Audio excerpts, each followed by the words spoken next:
और ये बात करते हैं अतीक अहमद की। अतीक का काफिला झांसी के रक्सा बॉर्डर से यूपी में एंट्री कर चुका है। अतीक का काफिला अब से थोड़ी देर पहले मध्य प्रदेश के शिवपुरी से रक्सा बॉर्डर में दाखिल हुआ है।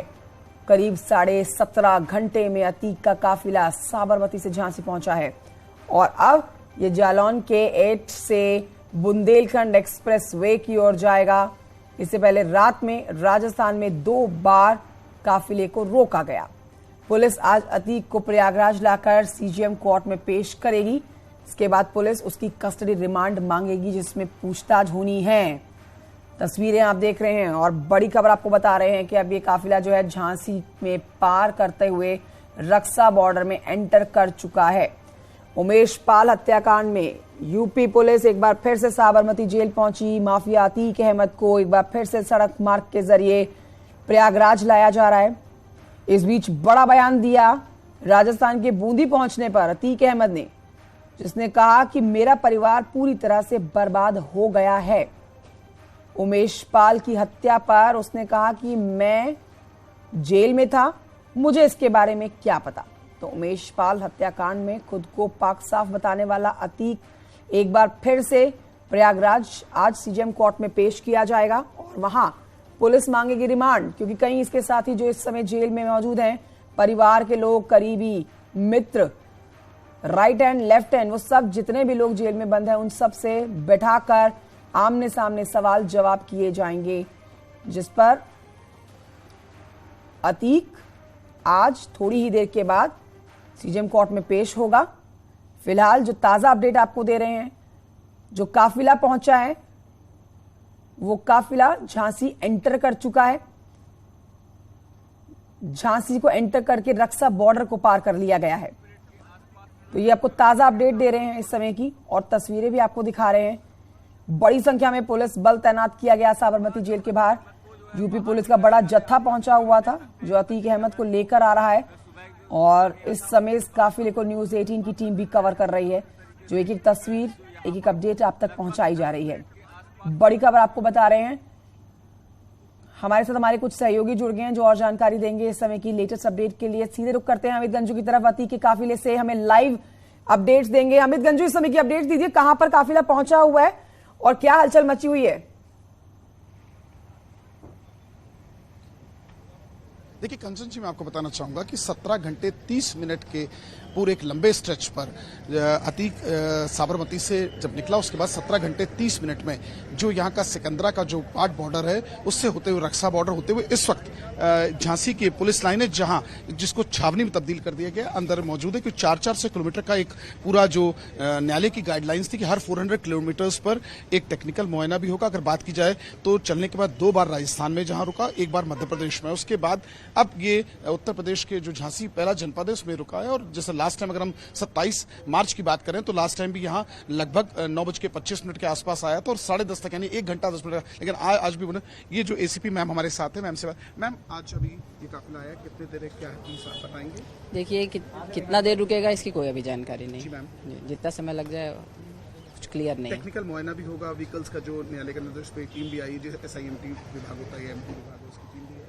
अब ये जानकारी नहीं है इसकी कि कौन कौन टीमें साथ आई हैं, हमें इसकी जानकारी नहीं। यहाँ कोई स्टाफ भी चेंज होगा, ड्राइवर्स या कुछ उसका चेंज होगा, जैसे लास्ट टाइम था कि ड्राइवर्स शिफ्टिंग चेंज हुआ था? अभी ऐसी कोई सूचना हमें मिली नहीं है, क्या है कुछ पता नहीं। देखिए इस अतीक के इस पूरे काफिले को, इससे रिलेटेड चीजों को इतना गोपनीय रखा गया है कि ड्राइवर्स जैसे लास्ट टाइम यहाँ चेंज हुए थे और इस पर भी डिनाई उन्होंने किया। लेकिन मैं अपने कैमरामैन से कहूँगा थोड़ा क्लोज करें। देखिए श्री RK राय सर यहाँ मौजूद हैं, ACP साहब जो लास्ट टाइम भी सुरक्षा में यहाँ लगे थे। सर आप लाइव है न्यूज 18 पे, सर कितनी देर का एक पूरा प्लान ऑफ? देखिए अब हम लोग को कुछ जानकारी नहीं है, ओनली फॉर हम सुरक्षा दृष्टिकोण से यहाँ हैं। इसके अलावा अब आप खुद देख रहे हैं, माननीय अतीक जी आए हैं और अब सुबह मॉर्निंग का टाइम है, मॉर्निंग टाइम में आपको भी अवगत है कि क्या करना है क्या नहीं करना है। अच्छा, नेचुरल कॉल है, जो रिफ्रेशमेंट है बस।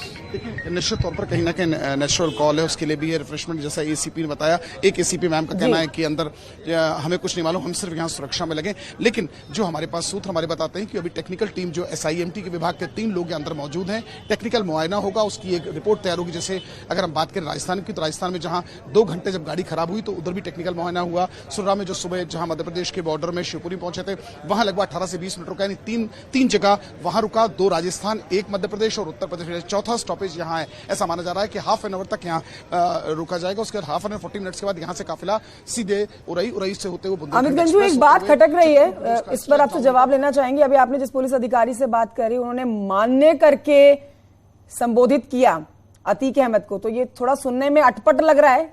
ऐसा क्यों किया गया? आप उनसे जवाब भी ले सकते हैं, आपके पीछे अभी भी मौजूद हैं वो। देखिए, निश्चित तौर पर उनसे भी पूछ लेते हैं, आपका सवाल मैं उनसे लेता हूं, लेकिन उनके पास भी यही। सर, जो अतीक अहमद है, बाहुबली है, उसे आप श्री कहा आपने, अगर मैं गलत श्री नहीं मैंने कहा, मैंने ऐसा कोई शब्द नहीं बोला। मैं तो बस केवल सुरक्षा के दृष्टिकोण से हूँ और सुरक्षा के दृष्टिकोण से ही यहाँ रहना चाहता हूँ। देखिए कंचन जी, इन्होंने साफ तौर पर इस चीज को डिनाई आउट किया, क्योंकि कहीं ना कहीं हो सकता है स्लिप ऑफ टंग इनका हुआ, हो सकता है ये पुराने उस अतीक को, द अतीक जो 3 बार का विधायक, 1 बार का सांसद है, वो भूमिका इनके जहन में रही हो, या वो चीज इंप्रेशन के जहन में हो। मगर शायद माफियागिरी तो खत्म हो गई है ना अमित गंजू। माफियागिरी तो अतीक अहमद की बहुत पहले खत्म हो गई और उसने खुद इस बात को एडमिट किया है। लौटती हूं मैं आपके पास, संदीप पांडे भी हमारे साथ मौजूद हैं, अतीक के काफिले के साथ हैं वो इस समय। जल्दी से अपने लेते हैं संदीप पांडे से। संदीप पांडे, अतीक कह रहा है कि माफियागिरी तो पहले ही खत्म हो गई है, हमारे परिवार को बर्बाद किया जा रहा है, और उमेश पाल हत्याकांड में मेरा हाथ कैसे हो सकता है, मैं तो जेल में था। लेकिन इतना कहने भर से तो कुछ नहीं होगा। कोर्ट में आज पेशी होनी है, इस पर जानकारी, कितने बजे तक कोर्ट में पेश करना है अतीक अहमद को? संदीप पांडे। देखिए, जिस तरीके से अतीक के अभी बयान आए हैं मीडिया में, जब वो साबरमती जेल से चला है, उसने मीडिया का भी आभार जताया है। उसके चेहरे पे जिस तरीके से खौफ है, उसे साफ नजर आता है कि अतीक पर कानून का भय अब चढ़ गया है, क्योंकि वो उसी धरती पे जा रहा है, प्रयागराज पे, जहां कभी उसका दरबार लगता था, उसकी तूती बोलती थी। वही गलियां हैं जहां पे उसके खौफ के किस्से होते थे। आज उसी धरती पर कदम रखने में अतीक डगमगा रहा है। यानी कि अतीक के सिर पे कानून का भय सता रहा है, क्योंकि लगातार उस पे शिकंजा कसता जा रहा है। पुलिस जिस तरीके से धीरे धीरे तफ्तीश की ओर बढ़ रही है, वो कानूनी शिकंजे में फंसता जा रहा है। उसको इस बात का आभास हो गया है कि अब उसका बच पाना मुश्किल है, क्योंकि उत्तर प्रदेश में योगी आदित्यनाथ का शासन है, जिन्होंने अभी हाल में ही कहा था कि उत्तर प्रदेश में माफिया सिर तान कर नहीं चल सकते हैं। इस चीज का आभास अतीक अहमद को हो गया है, लिहाजा वो अब घबरा रहा है। कई बार उसने मीडिया से कहा कि वो वीडियो कॉन्फ्रेंसिंग के जरिए हाजिर होना चाहता था, पूछताछ की जा सकती थी। इसकी सुविधा भी प्रयागराज जेल में भी है, साबरमती जेल में भी है। इसको लेकर कोर्ट में उसने गुजारिश की, लेकिन कोर्ट ने ये कहा है कि पुलिस कानून, नियम और अपने विवेक के अनुसार निर्णय ले, लिहाजा पुलिस उसको। ठीक है संदीप, आप नजर बनाए रखिए इस काफिले पे। अमित गंजू, आप भी नजर बनाए रखिए। फिलहाल की जानकारी के आपका दोनों का बहुत शुक्रिया। इस पर आपको यह भी जानकारी दें कि अतीक का काफिला रास्ते में कई जगहों पर रुका। राजस्थान के डूंगरपुर और बूंदी जिले में काफिले को रोककर गाड़ियों की तकनीकी जांच की गई। इस दौरान न्यूज 18 से बातचीत में अतीक का डर साफ नजर आया। अतीक ने कहा कि उसने जेल से किसी को फोन नहीं किया। उसने आरोप लगाया कि उसके परिवार को परेशान किया जा रहा है।